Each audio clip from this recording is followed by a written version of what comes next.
If you have the Spirit of God, every time you read the John 3:16, the Holy Spirit will give you revelation. Si Holy Spirit, yung hindi kilala ng mga Christian. Kala si Jesus Christ, but hindi nagkala si Holy Spirit. Kasi Holy Spirit po ay hindi nakikita. Pero, nararamdaman mo siya.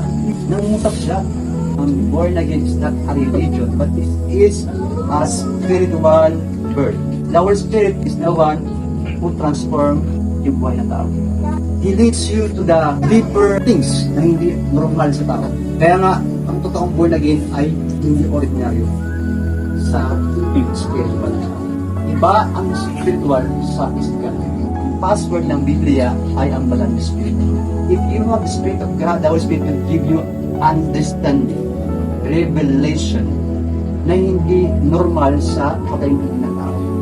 And if you have the spiritual life, you understand the spiritual things. You experience spiritual things.